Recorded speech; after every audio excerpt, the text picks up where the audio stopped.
બાપુ એક સત્સંગ કર્યો ગુરુ કૃપાથી.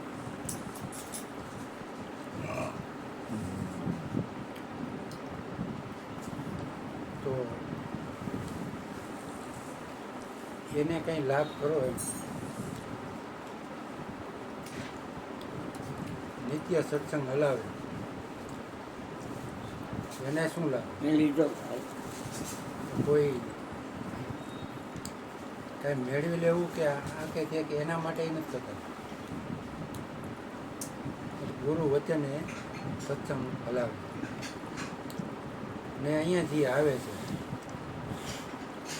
તેનું શ્રવણ કરીને પોતાના પ્રત્યે જાગૃત બને એવો એનો હેતુ એમ શું ભાષે એ કંઈ જોતું નથી અને એને કોઈ કાંઈ દઈ ન હોય.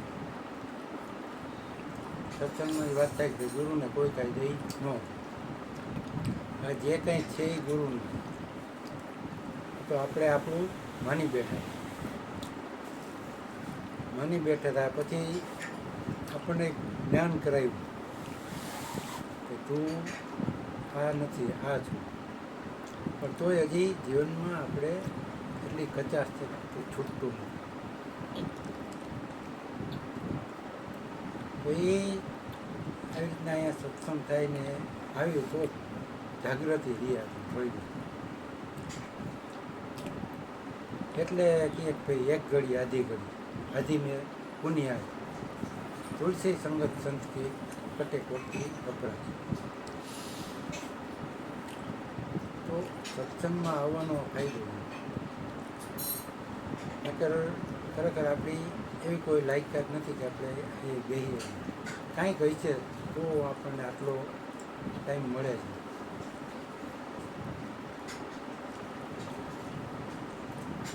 હું એક કામે જાઉં ને એ જગ્યાએ પેલા સુવાક્યો લખવાની બહુ બધી હોય.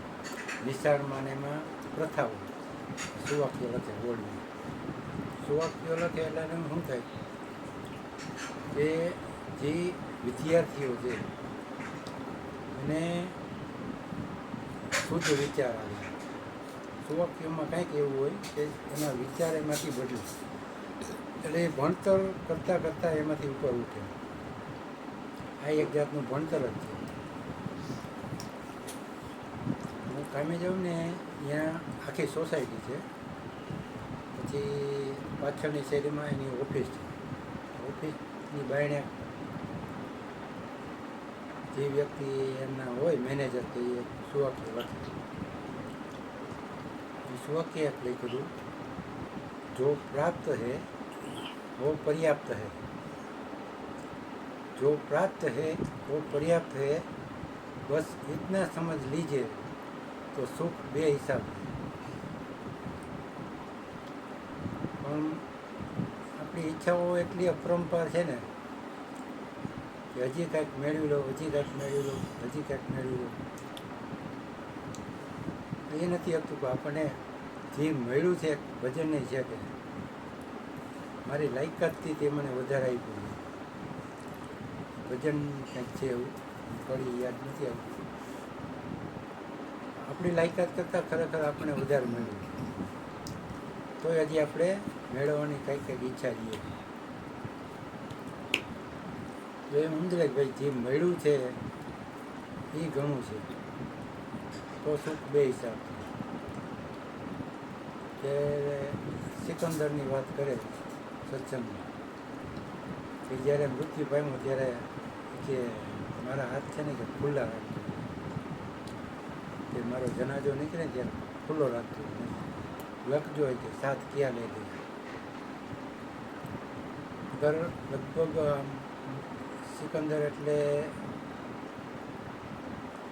અસંખ્ય એને રાજ્યો જીતેલા, લગભગ અડધી દુનિયા જીતી લીધી.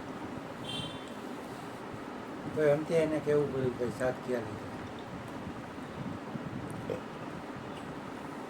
તો શું લઈ જશો, શું લઈને આવ્યા હતા, શું લઈ જશો. તો એક વીજળીનો ચમકારો છે, એમાં આપણું જીવન વીજળીના ચમકારે મોટું કરેલું. આપણું જીવન સાર્થક થાય એવું કાંઈક જીવનમાં કરવું.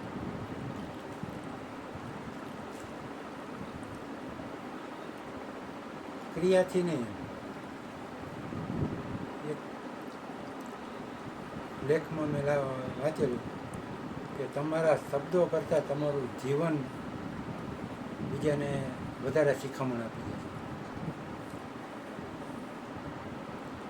શબ્દોથી કદાચ માણસ ન સુધરે પણ કોઈનું જીવન જોઈને સુધરી જાય. ગાંધીજીએ કીધું કે મારું જીવન એ જ મારો ઉપદેશ. મહાત્માથી મારું જીવન એ જ મારો સંદેશ છે. એણે શું મેળવી લીધું ગાંધીજીએ? એટલે આપણને મળ્યું છે એમાં બીજી કોઈ વધારાની ઓલી પ્રાપ્તિ કરવી. આ થોડાક ટાઈમ પહેલાં ભીખા મહારાજનું એક ઇન્ટરવ્યૂ હતું. અહીં આવે છે ભીખુ મહારાજ, જયંતિ બાપાના શિષ્ય છે, અને દેવંગભાઈ કરીને એ ભાઈએ ઇન્ટરવ્યૂ દીધું હતું. દેવંગભાઈ અહીંયા આવી ગયા પોતાને. તો એ ઇન્ટરવ્યૂમાં એ પ્રશ્ન પૂછે છે. એકવાર એ કે મેં કે ગુરુ કહે કે ભાઈ તમે ભજન કરો. કે બાપુ કે મારે કે હજી આ જોઈ છે, આ જોઈ છે, આ જોઈ છે, આ જોઈ છે, આખું કુંડાળું બતાવ્યું કે આ બધું મને મળી જાય ને પછી હું વચ્ચે બેહીને ભજન કરી શકું. તો કે એક કામ કરી કે વચ્ચે બેહીને ભજન કરવા માંડ તો તને એ બધું મળી જાય. ને ગુરુએ એવો જવાબ આપ્યો. એટલે ગુરુ તો ગુરુ જ છે, એની પાસે બધાનો જવાબ હોય. એટલે ખરેખર આપણે સ્થિર થવાની વાત છે. તો બધું આપણે મળેલું જ છે, મળ્યું છે એ તો અધિક જ છે. તો તોય કદાચ ઈચ્છા હોય તો એ થઈ જાય, બને બની જાય, બની જાય. પણ આપણે સ્થિર રહેવું. બોલીએ સદગુરુ મહારાજની જય.